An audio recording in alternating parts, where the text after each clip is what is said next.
మంచి స్త్రీల గురించి దేవుడు ఇప్పుడు మనతో మాట్లాడబోతున్నాడు. లూకాసు సువార్త 1వ అధ్యాయము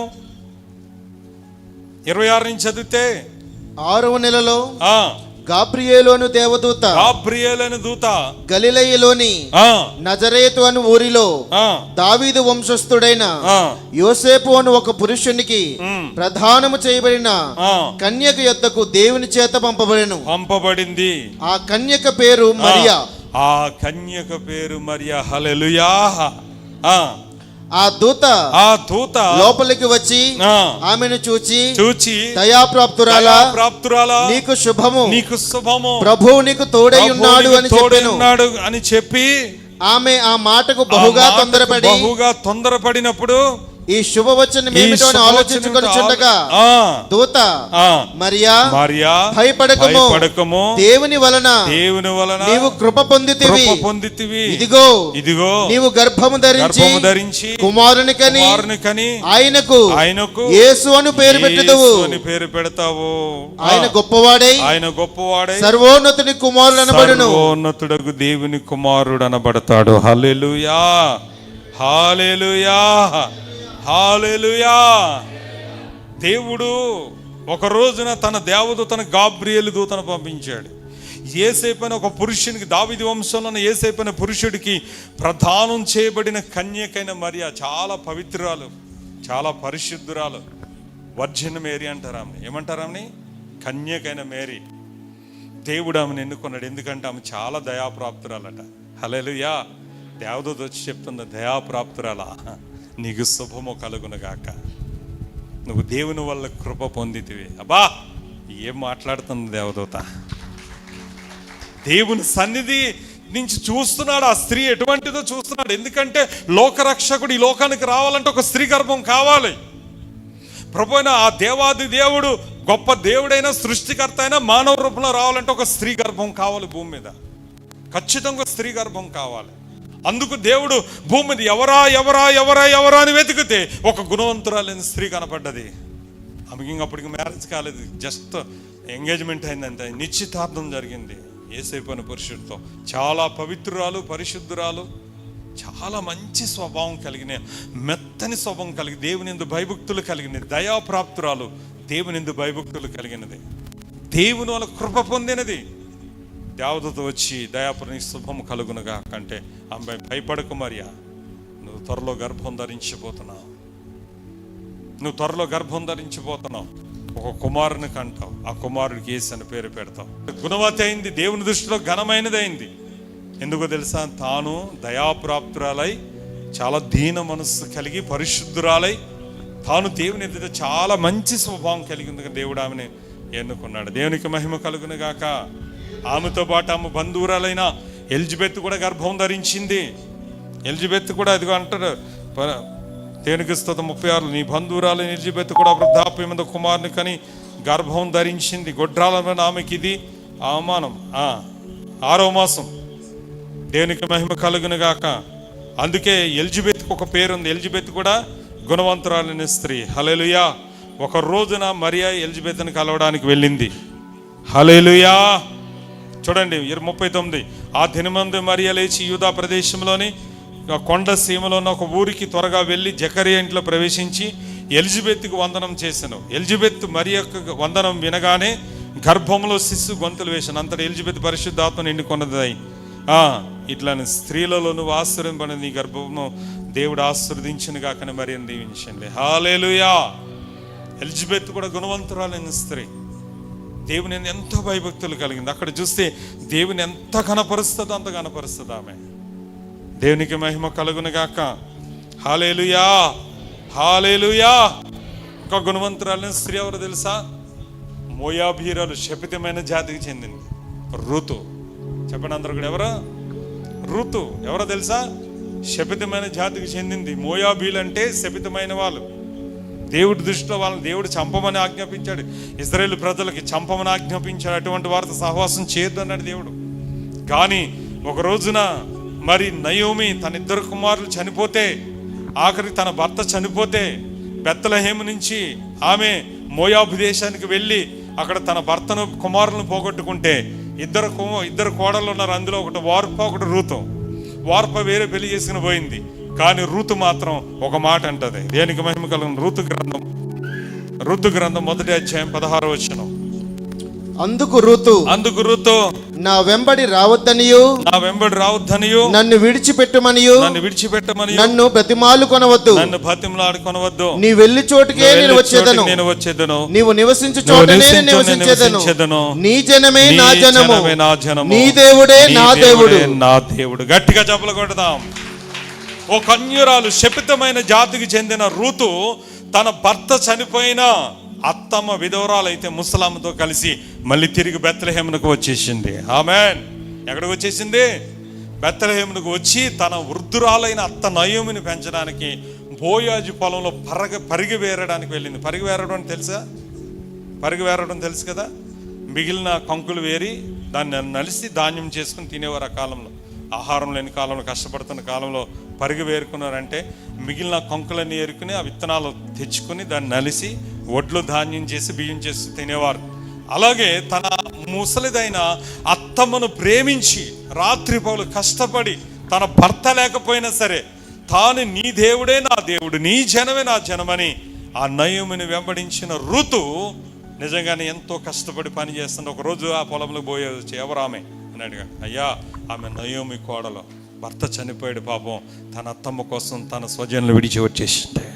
ఆమెన్. వచ్చి తాను చాలా రాత్రి పగలు కష్టపడుతూ పరిగి వేరి తన అత్తమ్మను పోషిస్తుంది. అయ్యా, తన అత్తమ్మ కోసం చాలా కష్టపడుతుంది అన్నప్పుడు వెంటనే బోయాజు రూతుని పిలిచి ఒక చక్కటి ఆశీర్వాదకరమైన మాట మాట్లాడతాడు. హల్లెలూయా, హల్లెలూయా. చూడండి ఏమంటాడంటే 2వ అధ్యాయము. అందుకు ఆమె సాగిలపడి తల వంచుకొని, ఏమి తెలిసి పరదేశినైన నా యందు లక్ష్యముంచినట్లు నీకు కటాక్షము కలిగను అని చెప్పగా, బోయజు, నీ పెనిమిటి మరణమైన తరువాత నీవు నీ అత్తకు చేసినదంతయు నాకు తెలియబడెను. తెలిసింది. నీవు నీ తల్లిదండ్రులను నీ జన్మభూమిని విడిచి ఇంతకు ముందు నీవు ఎరుగని జనమునద్దుకు వచ్చితివి. యెహోవా నీవు చేసిన దానికి ప్రతిఫలమిచ్చును. ఆయన ప్రతిఫలమిస్తాడు. గట్టిగా చప్పలు కొడదామా? హల్లెలూయా. ఇజ్రాయేలు దేవుడని యెహోవా రెక్కల కింద సురక్షితముగా ఉండినట్లు నువ్వు ఇక్కడికి వచ్చితివి. వెంటనే బోయాజు చాలా సంతోషపడ్డాడు. ఆమెను దీవించాడు. అమ్మా, నీ భర్త చనిపోయినా వృద్ధురాలైన నీ అత్తను వదలకుండా నీ సొంత జనాన్ని వదిలిపెట్టి ఎక్కడో మోయాబు దేశం నుంచి బెత్లెహేం దేశంకి వచ్చేసావమ్మా. అందుకే నిన్ను దేవుడు బహుగా దీవిస్తాడు, నిన్ను దేవుడు బహుగా ఆశీర్వదిస్తాడని చెప్పి ఆశీర్వదించాడు. ఆమె ఇంటికి వెళ్ళి తన అత్తతో చెప్తుంది, అయ్యా అమ్మ ఇలా బోయాజన్న అతను ఇలాగ నన్ను దీవించాడని చెప్తే, అతను మన బంధువే, నువ్వు వెళ్ళు, అతను నిన్ను వివాహం చేసుకుంటాడని చెప్తే అతను దగ్గరికి వెళ్తుంది. వెళ్ళినప్పుడు అతనికి కటాక్షం కలిగి ఆ రూతును మ్యారేజ్ చేసుకుంటాడు. చనిపోయినప్పుడు దేనికి మహిమ కలిగిన ఎవరు? బోయాజు ఆమెను పెళ్లి చేసుకుంటాడు. ఈమె ఎవరో తెలుసా? దావీదుకి నానిమ అవుతుంది. హల్లెలూయా. యెస్సై యొక్క తండ్రి. దేనికి? యెస్సైకి తండ్రి కదా. దావీదు తండ్రిని యెస్సైకి తండ్రి అవుతాడు. దేనికి మహిమ కలుగును గాక. హల్లెలూయా. ఎక్కడికి వచ్చేసింది? దావీదు వంశంలోకి వచ్చేసింది. అవును, ఈమె యేసుక్రీస్తు వంశావళి మత్తయి సువార్త 1వ అధ్యాయం చదువుతున్నప్పుడు కూడా అక్కడ రూతు పేరు రాయబడి ఉంటుంది. రూతు బోయాజునందు యెస్సైని కని, యెస్సై దావీదుని కని ఉంటుంది. దేవునికి మహిమ కలుగును గాక. హల్లెలూయా.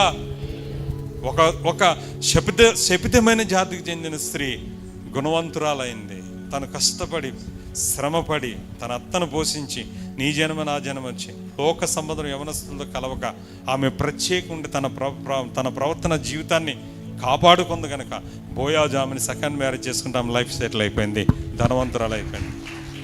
ఈరోజు చూడండి, మరియా తన యొక్క కన్యత్వాన్ని కాపాడుకుని వర్జిన్మేరుగా ఉండి చాలా పరిశుద్ధురాలే, పవిత్రాలే దేవుని దృష్టిలో పడిపోయింది మరియా. హల్లెలూయా. ఇక్కడ ఒక తన శపితమైన జాతి నుంచి వచ్చిన ఏమాత్రం కూడా తన స్వజన్ను విడిచిపెట్టి దేవుని కోసం నీ దేవుడే నా దేవుడు, నీ జనమే నా జనమని వచ్చి తన అత్తకు ఎంతో సేవ చేసి పవిత్రాలుగా పరిశుద్ధురాలుగా లోకసమని యవనస్తులతో వెళ్ళక ప్రత్యేకింపబడిన ఋతు దావీదు వంశంలోకి వచ్చేసింది. హల్లెలూయా. వీరు గుణవంతులైన స్త్రీలు. దేవునికి మహిమ కలుగును గాక. దేవునికి మహిమ కలుగును గాక. హల్లెలూయా, హల్లెలూయా. ఇంకా తర్వాత చెప్పుకుంటే ఎస్తేరు. ఎవరో? ఎస్తేరు తల్లిదండ్రులు లేని బిడ్డ. ఎవరమ్మే? తల్లిదండ్రులు చనిపోయారు. చనిపోతే చిన్నప్పుడు తన బాబాయ్ పెంచుకున్నాడు. చిన్న పిన్న తండ్రి పెంచుకుంటే పెరిగితే ఆమె తల్లిదండ్రులేంది, కానీ రూపానికి చాలా సౌందర్యవతే. కానీ ఒకరోజు ఆ దేశపు రాజు తన భార్యను వస్తికి బదులుగా ఒక స్త్రీని, ఒక యవనస్తురాలను ఆ దేశపు రాణి చేయాలనుకున్నాడు. ఆ దేశంలో ఉన్న యవన బిడ్డలందరినీ పిలిచాడు. అహస్వరేసు పిలిచి అందరినీ ఇంటర్వ్యూ చేస్తున్నాడు. వాళ్ళకి షండులను అంటే ఇజ్రాయల్ని నియమించాడు వాళ్ళకి ట్రైనింగ్ ఇవ్వడానికి. అందులో వాళ్ళు పూర్తి అలంకరణ పెట్టుకుని వెళ్ళిన వాళ్ళందరూ కూడా ఇంటర్వ్యూలో ఫెయిల్ అయ్యారు. కానీ తగ్గుమాత్రపు వస్త్రాలతో, తగ్గుమాత్రపు అలంకరణతో, చాలా దీన మనసు కలిగి వెళ్ళిన ఎస్తేరు ఆ దేశపు రాణికి సెలెక్ట్ అయిపోయింది. సెలెక్ట్ అయిపోయి రాజుతో వివాహం జరిగింది. రాజు కిరీటం పెట్టి రాణిగా చేసేసాడు ఆమెని. హల్లెలూయా. ఒకరోజు ఆ దేశం మీదకి యూదులందరూ, ఆ దేశంలో యూదులు నివసిస్తున్నారు, యూదులందరి మీదకి ఒక చట్టాన్ని తీసుకొచ్చాడు. హామాను ద్వారా ప్రేరేపింపబడి యూదులందరూ చావాలి పలానా దినమున. కానీ ఆ సమయంలో ఏం చేయాలో తెలియదు. ఆ చట్టం విధించిన రాజుకే ఆ చట్టాన్ని క్యాన్సిల్ చేసే అధికారం, అంత కఠినమైన చట్టం. అందరిని ఒకే రోజు చంపాలని రాజు హామాను ప్రేరేపించే చట్టం చేస్తే ఆఖరికి ఆ సమయంలో మొర్దెకై ఏం చేసి పిన తండ్రి ఏం చేస్తాడంటే ఎస్తేరు కౌరు పెడతాడు. ఎస్తేరు, ఇదిగో రాజుతో మాట్లాడు, మన యూదులందరి మీదకి ప్రమాదం వచ్చింది, మన యూదులందరూ చనిపోతున్నారు, దయచేసి నువ్వు రాజుతో మాట్లాడు. అయ్యా నేను రాజు పిలవకుండా కనుక రాజు దగ్గరికి వెళ్తే మరణశిక్ష అని చట్టంలో ఉంది అని అంటే వెంటనే మొర్దెకై అంటాడు, ఇదిగో ఈ సమయంలో కనుక నువ్వు తప్పించుకుంటే నువ్వు నీ తండ్రింటి వారు నశించుతారు, యూదులకు వేరే విషయంలో సహాయం వస్తుంది అన్నాడు. ఆమెన్. వెంటనే ఆమె తన మనస్సును పశ్చాత్తాపడి ఒక మాట చెప్పింది. ఎస్తేరు గ్రంథం తీయండి, సస్యశాస్తానం చూడండి. నా దేవుని కోసం చావడానికి కూడా సిద్ధంగా ఉన్నానని ఆమె రెడీ అయింది. నిజంగా సహోదరుడా, ఎస్తేరు గ్రంథం 4వ అధ్యాయము 16వ వచనం. నీవు పోయి షూషనునందు కనబడిన యూదులనందరినీ సమాజ మందిరమునకు సమకూర్చి నా నిమిత్తము ఉపవాసముండి 3 దినములు అన్నపానములు చేయకుండుడి. నేనును నా పనికెత్తెలను కూడా ఉపవాసముందుము. ప్రవేశించుట న్యాయ వ్యతిరేక్తముగా ఉన్నను నేను రాజునద్దకు ప్రవేశించెదను. రాజునద్దకు వెళ్ళిపోతాను. నేను నశించెదను. హల్లెలూయా. ఏం చెప్పిందో తెలుసా? 3 దినములు మీరందరూ కలిసి ఉపవాసం ఉండండి, నేను కూడా రాజమందిరంలో ఉపవాసం ఉంటాను. 3వ దినమైన తర్వాత నేను రాజు దగ్గర పిలవకుండానే వెళ్తాను. చస్తే చస్తాను, నా ప్రజలందరి కోసం, నా దేవుని కోసం. అబ్బా ఏం మాట అండి నిజం. నశిస్తాను, ఏం పర్లేదు, నా ప్రజలైన వారి కోసం, నా దేవుని కోసం వెళ్తానని 3 దినాలు ఉపవాస ప్రార్థన చేశాక రాజు దగ్గరికి వెళ్ళి నిలబడ్డది. అసలు రాజు పిలవకుండా వెళ్తే మరణశిక్ష, రాని అయినా చావాల్సిందే.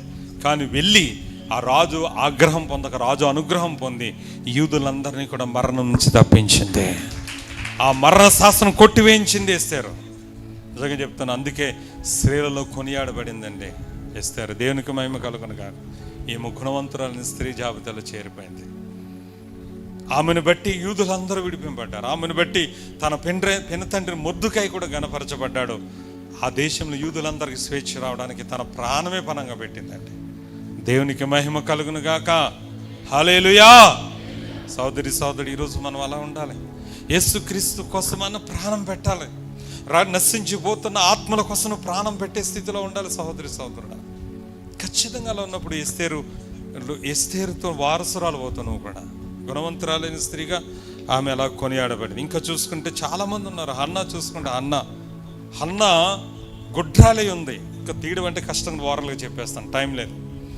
ఈ హన్నా మీ అందరికి తెలిసిన స్టోరీలే కనుక వాక్యాలు చదివించను, తెలియని వాళ్ళకి వాక్యాలు చదివిస్తాను. ఈ హన్నా గుడ్రాలై ఉంది. ఏం చేసిందంటే పాపం తన భర్త, నాకు ఎలాగ పిల్లలు లేరని తన సహోదరైన ఒక పెనిన్నాతో పెళ్లి చేసింది. పెనిన్నాకు పిల్లలు పుట్టారు, హన్నాకు పుట్టలేదు. కానీ పిల్లలు లేనందుకు ఈ పెనిన్న ప్రతిరోజు హన్నాను సూటుపోటు మాటలతో తిడతా ఉంటాడు. హన్నా చాలా నెమ్మది కలిగినది. తన జీవితాన్ని తాను ఎన్ని నిందలు వచ్చినా, ఎన్ని మాటలు అంటున్నా మౌనంగానే దేవుని సన్నిధిలో ఏడ్చింది. ఆమె దేవుని మందిరానికి వెళ్ళింది, మౌనంగా దేవుని సన్నిధిలో కన్నీరు కార్చి ప్రార్థన చేసింది. ప్రభువా, నీ దాసురులు నా మీదకి వచ్చిన అవమానం తొలగించు, ఒక మగ పిల్లను దయచే, ఆ మగ పిల్లను నీకే ప్రతిష్ఠిస్తానని మొక్కుబడి చేసుకుంది. హల్లెలూయా. కుమారుడు పుట్టిన తర్వాత పాలు మార్పించిన తీసుకెళ్ళి ఎక్కడ పెట్టేసింది తెలుసా? దేవుని మందిరంలో పెట్టేసింది. గట్టిగా జబ్బలు కొడదాం. ఆమెకి దానికి బదులు దేవుడు 5 మంది పిల్లల్ని ఇచ్చాడు దేవుడు. ఆమె దేవుని ఎంతో కనపరుస్తుంది. ఆ సమూయేలు గ్రంథంలో రెండో అధ్యాయం అంతా దేవుని కనపరుస్తుంది. నిజంగా హన్నా ఎంతో మంచి గుణవంతురాలైన స్త్రీ, దేవుని సన్నిధి తన హృదయాన్ని కుమ్మరించి ప్రార్థన చేస్తున్న స్త్రీ. హల్లెలూయా, హల్లెలూయా.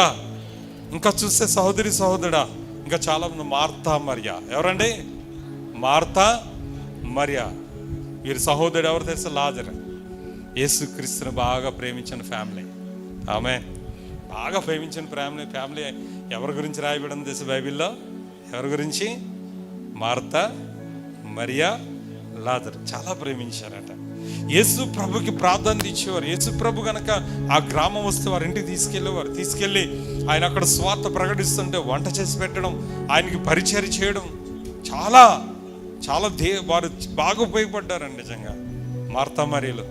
దేవునికి మహిమ కలుగును. తర్వాత 7 దెయ్యములు వదిలిపోయిన మగ్దలేన మరియా. దేవునికి స్తోత్రం. యేసుక్రీస్తు తన పాపపు జీవితాన్ని మార్చుకుని పరిచర్యలో ఉపయోగపడింది. ఆమేన్, హల్లెలూయా, హల్లెలూయా. గుణవంతులైన స్త్రీలు. తర్వాత పౌలు సువార్తలు లూదియా అనే ఒక దైవ భక్తి గల స్త్రీ, ఉదారంగా పొడమే తుయితేర పట్టణస్తురాలు. ఆమె ఎంతగానో దైవభక్తి కలిగి తన ఇంటి వారి రక్షణకర పౌలు గారిని తన ఇంటికి తీసుకెళ్లి ఆశ్రయించే దైవజనునికి సువార్తకు ఎంతగానో ఉపయోగపడింది. తర్వాత అక్కుల ప్రిస్కిల్లా, భార్య భర్తలో ఆ ప్రిస్కిల్లా పౌలుని చేర్చుకొని పౌలుకి వారి సహాయం అంది సువార్తలో ఉపయోగపడ్డవారు ఉన్నారు. హల్లెలూయా, హల్లెలూయా.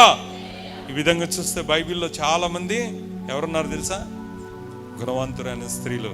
తర్వాత శారా, అబ్రహాము భార్య అని శారా, తన భర్తను ప్రేమించి ఎంతగానో యజమానుడని పిలిచిందంట. గుణవంతురాలైన స్త్రీ తన ఇల్లు కట్టుకుంటుంది. జ్ఞానవంతురాలైన స్త్రీ తన ఇంటిని బాగు చేసుకుంటుంది. నిజమే సహోదరి సహోదరుడు, నిజమే. స్త్రీ అంటేనే సహనానికి గుర్తండి, సహనం భరించేది. నిజమే చెప్తున్నాను. అందుకే దేవాది దేవుడు స్త్రీని కోరుకున్నాడు. ప్రత్యేకం తన లోకరక్షకుడైన ప్రభు అయిన క్రీస్తుని లోకాన్ని పంపించడానికి ప్రత్యేకంగా ఎన్నుకున్నాడు స్త్రీని. స్త్రీకి ఒక ప్రథమ స్థానం ఉంది సహోదరి సోదరుడు. ఈ లోకం వరకు మేల్ ఫీమేల్. మనం పరలోకం వెళ్ళిన తర్వాత మేల్ ఫీమేల్ ఏముండదు అక్కడంతా దేవుని స్వరూపంలో ఉంటాం. ఆడ మగ భూమి మీదే. ఇక్కడ ఆడోళ్ళకు న్యాయం, మగోళ్ళకు న్యాయం అనుకోకండి. ఆడ మగ భూమి మీద వరకే. పరలోకంలో ఆడ మగ లేరు. ఆమేన్. అక్కడ అన్నారు దేవుడు తన స్వరూపమందు స్త్రీగాను పురుషుడు. ఆయన స్త్రీ పురుషుడు కూడా. మీకు తెలుసా దేవుడు ఎవరు తెలుసా? ఆయన పురుషుడు మరియు స్త్రీ. ఆమేన్. చాలా మంది అనుకుంటారు దేవుడు పురుషుడే అనుకుంటారు. లేదు, ఆయన పురుషుడు, స్త్రీ కూడా. అంటే స్త్రీ రూపం కూడా ఆయనలో ఉంది. అందుకే ఆయన తల్లి ప్రేమ కలిగిన దేవుడు అని రాయబడింటారు. ఒకడు తన తల్లి తన బిడ్డను మరుచిన వారైనా మరుచుదని నిన్ను మరొకను చూడమని అరచేతులను చెక్కును అంటాడు. అంటే తల్లి ప్రేమ. ఎల్ షదాయ్ అంటే తెలుసా? తల్లి ప్రేమ కలిగిన దేవుడు అని అర్థం వస్తుంది. ఆమేన్.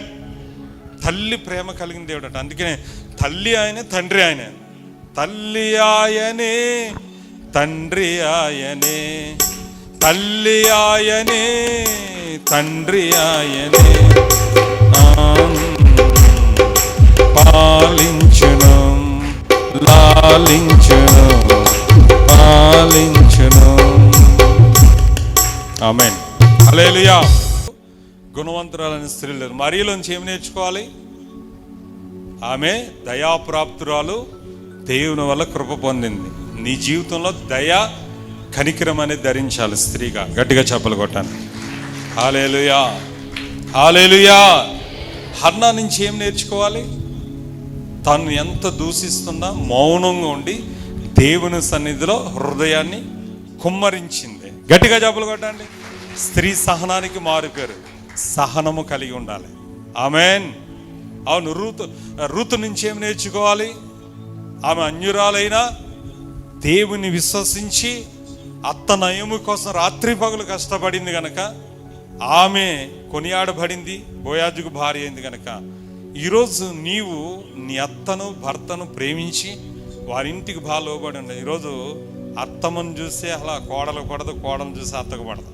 ఇద్దరి మధ్య మహాబద్ధ శత్రువులు ఎవరంటే అత్త కోడలే. ఆమేన్. నిజమే చెప్తున్నాను. అలా ఉండకూడదు సార్. నీ అత్త నేను దూషించి నువ్వు ప్రేమించాలి. ఖచ్చితంగా నువ్వు ప్రేమించగలగాలి. అప్పుడే నువ్వు రూతు అవుతావు. అప్పుడే రూతులో నువ్వు ఆశీర్వదింపబడతావు. నువ్వు ఖచ్చితంగా చెప్తున్నాను, ఆ విధంగా ఉండాలి. ఎస్తేరు నుంచి మనం నేర్చుకోవాల్సింది ఏంటి? అవసరమైతే యేసుక్రీస్తు ఎలా అయితే మన కొరకు ప్రాణం పెట్టాడో అలాగా ఆమె కూడా యూదుల రక్షణ కోసమో తన రానిన సంగతి మర్చిపోయి ప్రాణం అడ్డు పెట్టి మరి యూదులను రక్షించింది, తన వారు రక్షించుకుంది. ఈరోజు నీవు కూడా అవసరమైతే నీ ఇంటి వారిని, భర్త, నీ కుటుంబాన్ని రక్షించుకున్న, అవసరమైతే ప్రాణానికి ప్రాణంగా ప్రేమించి నీ ప్రాణం పెట్టే స్థితిలో ఉండాలి. హల్లెలూయా. మరియా మార్త నుంచి ఏం నేర్చుకోవాలి? మరియా మార్త నుంచి వారు యేసు ప్రభు ఎక్కడ ప్రార్థన పెడితే అక్కడ అటెండ్ అయిపోయారు. అంతే, ఎక్కడ ప్రేయర్ పెడితే అక్కడ అటెండ్ అయిపోయి యేసయ్యకు పరిచారం చేశారు. మగ్దలేన మరియా, ఇంకా చాలా మంది అక్కడ ఉన్న జోహన్న, సుసన్న, పూజా భార్య, వాళ్ళందరూ కలిసి యేసు ప్రభు పరిచర్లో వాడబడ్డారండి. తమ ఆస్తితో ఆయనకి పరిచారం చేశారని చాలా క్లియర్గా రాయబడింది. ఆ స్త్రీలందరూ కూడా దేవుని కోసం చాలా ఉపయోగపడ్డారు. హల్లెలూయా. ఇంకా తబిత చూసుకుంటే ఆమె చనిపోయింది కానీ చాలా సత్క్రియలు చేసిందట. తబిత ఏం చేసింది?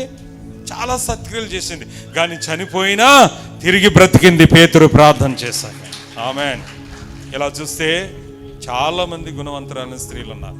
లూథియా చాలా మంచిది, తన ఇంటి వారిని అందరు రక్షణ తీసుకొచ్చి దైవజనుడికి ఆశ్రమించి భోజనం పెట్టింది. హల్లెలూయా, హల్లెలూయా, హల్లెలూయా. ఇంకా చెప్పుకుని చాలా మంది ఉన్నారు స్త్రీలు. పేద విధురాలు ఏలియాను చేర్చుకుని భోజనం పెట్టింది. తర్వాత ధనవంతుడి భార్య, ఆమె ఎవరు? షూనేమీరాలు, ఎలీషాను చేర్చుకుని మేడగది కట్టించి అతని ఆశ్రయం, దైవజనుడికి ఆశ్రయం ఇచ్చింది. ఇలా చూస్తే చాలా మంది, ఎక్కువ మంది చెడ్డ స్త్రీలు కానీ గుణవంతులైన స్త్రీలు బైబిల్ ఎక్కువ ఉన్నారు.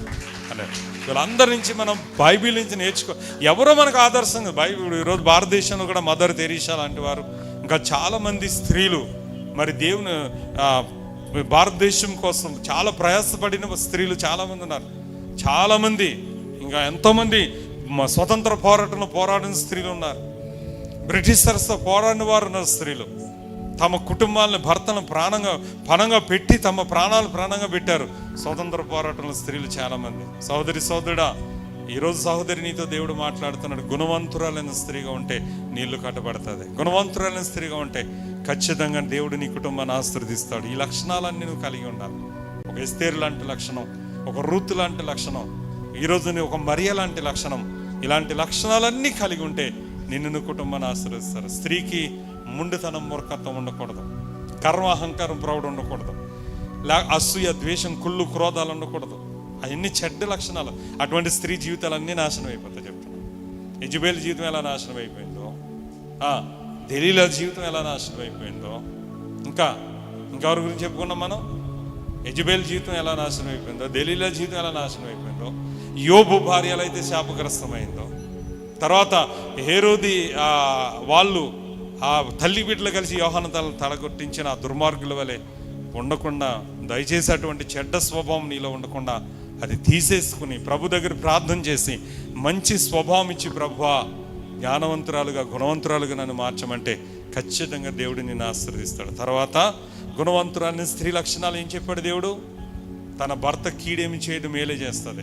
తీతు రాసిన పత్రికలో 2వ అధ్యాయము 4వ వచనం, దేవుని యొక్క వాక్యం దూషింపబడకున్నట్లు యవన స్త్రీలు తమ భర్తలకు లోబడి ఉండి తమ భర్తలను శిశువులను ప్రేమించువారును స్వస్థ బుద్ధి గలవారును పవిత్రులను ఇంట ఉండి పని చేసుకుని వారును. ఇంట ఉండి ఏం చేయాలట? వీళ్ళు ఏం చేయాలటమ్మా? పని చేసుకుని వారును. యవన స్త్రీలు, ఎంతమంది యవన స్త్రీలు ఉన్నారు ఇక్కడ? పని చేయని యవన స్త్రీలు ముందు చేయటాను. పని చేయని యవన స్త్రీలు నేను అడుగుతాను. యవనస్తులు ఎంతమంది ఉన్నారు? స్త్రీలు యవనంలో పెళ్ళైనా పెళ్ళి అవ్వకపోయినా చేతులెత్తండి. పెళ్ళైన వారు, పెళ్ళి కాని వారు, మీరు యవన స్త్రీలు కదా? చేతులు పైకెత్తండి.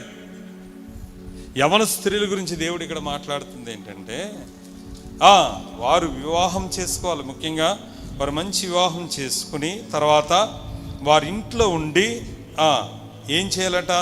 తమ భర్తలకు లోబడి ఉండి శిశువులను ప్రేమించు స్వస్థ బుద్ధి గలవారైండి పవిత్రులయుండి ఇంట ఉండి పని చేసుకునే వారు ఉండాలని బుద్ధి చెప్తూ మంచి ఉపదేశం చెప్పాలి. హల్లెలూయా, హల్లెలూయా. ఏం చేయాలమ్మా? దేవుడు స్త్రీకి నియమించింది ఏంటి? ఇంటి పని. చెప్పండి అందరూ కూడా. యవన స్త్రీలు ఇంటి పని చేసుకోవాలి, భర్తలను లోబడి ఉండాలి, పిల్లలను చూసుకోవాలి, ఇంటి పని జరిగించాలి. తర్వాత యవన స్త్రీలు ఏం చేయాలట? త్వరగా పెళ్లి చేసుకుని పిల్లలకని గృహ పరిపాలన జరిగించు, నిందించుటకు విరోధికి అవకాశం ఇవ్వకుండా ఉండాలి. ఆమేన్. ఎందుకంటే సాతానుడు యవన స్త్రీని తొందరగా లోకంలో పడదరుస్తాడు. వారిని ఆకర్షించే సాతాను వాళ్ళ వెనకాలే ప్రయత్నం చేస్తూ ఉంటాయి. ప్రేమ, దోమ, లవ్వు గివ్వు అంటూ వాళ్ళని త్రోవ తప్పించి అనేకమైన సైతాన్లు వాళ్ళ వెనకాల పడుతుంటాయి. పెద్ద స్త్రీలు, మేజర్ అయిన వాళ్ళు, అంటే 40 ఆఫ్టర్ 40-45 దాటిన వాళ్ళు, 50, 60, 80 ఎంతైనా సరే జాగ్రత్తగానండి. వృద్ధ స్త్రీలు కొండెగత్తెలు ఉండి కూడా, అమ్మో ఇది వెరీ డేంజర్. కొండెగత్తెలు అంటే తెలుసా? కొండెగత్తెలు అంటే ఇక్కడ మాట అక్కడ చెప్పడం, అక్కడ మాట ఇక్కడ చెప్పడం, వీళ్ళిద్దరి మధ్య కొండలు పెట్టేయడం, వీళ్ళిద్దరు తనుగు సత్తంటే వీళ్ళిద్దరు చూసి ఆనందపడడం, భార్య భర్తల మధ్య పెట్టేయడం, కొడుకు కోడల మధ్య పెట్టేయడం, ఇలాంటి కొండాలు పెట్టకూడదు. ఆమేన్. గట్టిగా చప్పలు కొట్టండి. కొండగత్తెలుగా ఉండకూడదు. తర్వాత మిగిలిన మద్యపానాసక్తులనై ఉండక, బాగా కళ్ళు, మందు, సర ఇలాంటివి తాగకూడదు. అలాంటి అస్సలు తాగకూడదు. కొండగత్తెలుగా ఉండకూడదు. ఇక్కడ చెప్పి అందరి మధ్య కొండాలు పెట్టేవారుగా ఉండకూడదు. తర్వాత ప్రవర్తన యందు భయభక్తులు గలవారై ఉండాలి. దేవునికి స్తోత్రం. దేవుని వాక్యం దూషింపబడకుండా చాలా జాగ్రత్తగా ఉండాలి. ప్రవర్తన యందు ఎలా ఉండాలట? వృద్ధ స్త్రీలు తర్వాత ఎలా ఉండాలమ్మా? భయభక్తులు కలిగిన వారై ఉండాలి. అప్పుడు దేవునిని బహుగా దీవిస్తాడు. స్త్రీలు ఆశీర్వదింపడాలంటే ఈరోజు ఈ వాక్యం జాగ్రత్త. యవన స్త్రీలు ఎట్లా ఆశీర్వదింపడాలి, మధ్య వయసు స్త్రీలు ఎలా ఆశీర్వదింపడాలి, వృద్ధ స్త్రీలు ఎలా వారి కుటుంబాలు ఎలా కట్టబడతాయి. ఈరోజు నిజమేనండి, చాలా కుటుంబాలు నాశనం అయిపోయినాయి. భార్య భర్తలు విడిపోయిన వాళ్ళు ఉన్నారు. ఎందుకో తెలుసా? స్త్రీలు తగ్గింపు లేక. నిజమే, భర్తతోటి పోట్లాట్లు పెట్టుకుని, ఒకరొకరు చంపేసుకొని, ఒకరొకరు చంపుకుని, లేకపోతే సూసైడ్ చేసుకుని చచ్చిపోయిన వాళ్ళు, విడాకులు తీసుకుని విడిపోయిన వాళ్ళు, కుటుంబాలు సర్వనాశనం అయిపోయింది ఈరోజు. జస్ట్ ఏం లేదు, ఈగో ప్రాబ్లమ్స్ అంతే. నా మాట నెగ్గాలి, నేనే నెగ్గాలి, నేను చెప్పిందే కరెక్ట్, నా మాట నెగ్గాలి నా భర్త మీద. ఈ ఆలోచన ఉండకూడదు దయచేసి. ఇప్పుడు ఎందుకో తెలుసా? పురుషుడు యజమానుడు స్త్రీకి శిరస్సు, ముసుగేయాలి. ఖచ్చితంగా స్త్రీ ఏం చేయాలంట? చూడండి 5వ వచనం చూస్తే, ఏ స్త్రీ తల మీద ముసుగు వేసుకొనక ప్రార్థన చేయను లేక ప్రవచించును ఆ స్త్రీ తన తలను అవమానపరచును ఏలయనగా అది ఆమెకు క్షౌరము చేయబడినట్టుగానే ఉండును. ఆమేన్. ముసుగు వేసుకోకుండా ప్రార్థన చేయకూడదట. ముసుగు వేసుకోకుండా స్త్రీ మోకాలు వేయకూడదట. ముసుగు ఖచ్చితంగా వేసుకోవాలట. అది దేవుడు పెట్టిన విధి. అందుకే ముస్లిం సహోదరులు ఖచ్చితంగా వాళ్ళు బుర్కా వేసుకుంటారు, ముసుగు వేసుకుంటారు వాళ్ళు ఖచ్చితంగా. బయటికి వెళ్ళినా ఎక్కడికి వెళ్ళినా ముసుగు వేసుకుంటారు. కానీ ఆ ముసుగుగా దేవుడు మాట్లాడు, ముసుగు వేసుకుని ప్రార్థన చేయాలి, కొంగు కప్పుకొని ప్రార్థన చేయాలి. లేకపోతే వాడు చెప్పు, నువ్వు ముసుగు వేసుకోకపోతే ఇంకొక పని చేయమన్నాడు, జుట్టు కత్తిరించేసుకోమన్నాడు. జుట్టు అది కట్ చేసుకుంటే ముసుగు వేసుకోవసరం లేదట. చదవండి కింద, నువ్వు జుట్టు కత్తిరించుకుంటే ముసుగు వేసుకోవసరం లేదట. స్త్రీ ముసుగు వేసి కొనకపోతే ఆమె తల వెంట్రుకలు కత్తిరించుకొనవలెను. అది దానికి రెడీ అయితే ముసుగు వేసుకోవద్దు. ఇప్పటికీ వేసుకోలేదు ఎవరు ముసుగు, వేసుకోరు. చాలాసార్లు చెప్పినా ముసుగు వేసుకోరు. ముసుగు వేసుకుంటే అవమానంగా ఫీల్ అవుతారు. దయచేసి వేసుకోండి, ముసుగు వేసుకోండి, అది మీకు మేలు. దేవుని మందిరంలో ఆ ముసుగు వేసుకుని ప్రార్థన చేయడం అనేది ఆశీర్వాదం మనకు తెలుసా. అలా వేసుకుని ప్రార్థన చేసిన స్త్రీ దేవుని చేత ఆశీర్వదింపబడుతుంది. ఎందుకంటే తల వెంట్రుకలు ఉన్నాయి కదా, తల వెంట్రుకలు ఉన్న స్త్రీ ఖచ్చితంగా తల వెంట్రుకలు కప్పుకొని ముసుగు వేసుకుని ప్రార్థన చేస్తే ఆ ప్రార్థన దేవుడు ఆలకిస్తాడు. ఒకళ్ళు ముసుగు వద్దనుకున్నావు అనుకో, జుట్టు కత్తిరించుకుని మగవాళ్ళలాగా మాకులాగా కటింగ్ వేయించుకుని రా, అప్పుడు నువ్వు ముసుగు వేసుకోవసరం లేదని కూడా రాయబడదు. దేనికి స్తోత్రం కలుగును గాక. దేవుణ్ణి ఆకర్షించాలంటే ముందు ఆ స్త్రీ అలంకరణ ఏంటి తెలుసా? అనుకువ అనే అలంకారం పొందాలి. గట్టిగా చెప్పులు కొట్టండి. స్వస్థ బుద్ధి కలిగి ఉండాలి. ఆమెన్. తగు మాస్త్రపు వస్త్రాల చేతే కానీ జడలతో బంగారంతో ఎక్కువగా మేకప్ వేసుకోకూడదు, అవసరం లేదు. ఎవరు మనల్ని చూసి సూపర్ అన్నా మనకి వచ్చేది పోయేది ఏం లేదు. నువ్వు చాలా బాగున్నావు, నీ డ్రెస్ బాగుంది, నీ మేకప్ బాగుంది, నీ జుట్టు బాగుంది అని అన్నంత మాత్రం మనకు వచ్చేది ఏం లేదు. దేవుని దృష్టిలో నువ్వు అయితే చండాలంగానే అనిపిస్తావు. దేవుని దృష్టికి మాత్రం నువ్వు అందంగా కనిపించాలంటే అనుకువ, మంచి బుద్ధి, ప్రేమ కలిగిన బుద్ధి, సహనం కలిగిన బుద్ధి ఉన్న స్త్రీ నిజంగా గౌనుల యొద్ద కొనియాడబడుతుందట. హల్లెలూయా. మొట్టమొదట స్త్రీకి ఉండవలసిన లక్షణం ఏంటంటే భర్తకు లోబడి ఉండడం. ఆమేన్. ఏం లోబడు? దేవుడు పెట్టిన మొదటి ఆజ్ఞ, నీ భర్త ఎడల నీకు వాంఛ కలుగును, అతడు నిన్ను ఏలును. ఆది కాండంలో దేవుడు పెట్టిన ఆజ్ఞ అది. నీ భర్త ఎడల నీకు వాంఛ కలుగును, అతడు నిన్ను ఏలు. అంటే ఏలువాడు నిన్ను నీ భర్త. నీ స్వపురుషుడికి లోబడి ఉండాలి. అతని యజమానుడని పిలాలి. పురుషుడి మీద ఎటువంటి అధికారం చేసి హేళనకరంగా మాట్లాడడం, కించిపరిచి మాట్లాడడం, అధికారం చేసి అతని చెప్పు చేతలు కంట్రోల్లో పెట్టుకోవాలని ఇది దేవునికి విరోధమైన పని. దయచేసి అలా చేయకూడదు. ఒకవేళ నీ పురుషుడు ఒకవేళ త్రోవ తప్పిపోయి పడిపోయిన స్థితిలో ఉంటే ప్రార్థన చేయంతే. అధికారం చేయకు, ప్రార్థన చేయి, దేవుని దగ్గర బతిమలాడు, కన్నీళ్ళు కార్చు. ఆ పురుషుని దేవుడే మారుస్తాడు. హల్లెలూయా. ఈ వాక్యం అనేది ఖచ్చితంగా మీ హృదయాల్లో పెట్టుకుంటే మీ కుటుంబాలు కట్టబడబోతున్నాయి. మరి దేవుడు ఇన్ని విషయాలు చెప్తున్నాడు. ఇవన్నీ నేను చెప్పింది నా సొంత మాటలు కాదు. ప్రతిదానికి మీకు ఏం చూపించాను? జీవగ్రంథంలో దేవుడు రాసిన మాటలు చూపించాను. మనగా ఈ వాక్యాన్ని మీ హృదయంలో నాటుకోండి. వాక్యానుసారమైన జీవితంలో మీరు ప్రార్థన చేయండి. దేవుడు నీ ఇంటిని మరలా కట్టును గాక. దేవుడు నీ ఇంటిని మరలా కట్టును గాక. కట్టబోతున్నాడు దేవుడు, కట్టబోతున్నాడు. ఎందుకంటే చాలామంది మంచి స్త్రీలు ఉన్నారండి.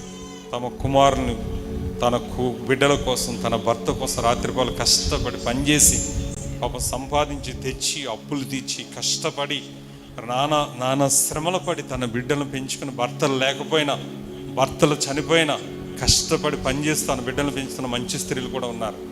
నేను వారిని కోసం నేను చెప్తాలేదు. అటువంటి స్త్రీలను కూడా దేవుడు బహుగా దీవిస్తాడు. ఆమేన్. నిన్ను, నీ ఇంటిని దేవుడు మరలా కట్టను గాక.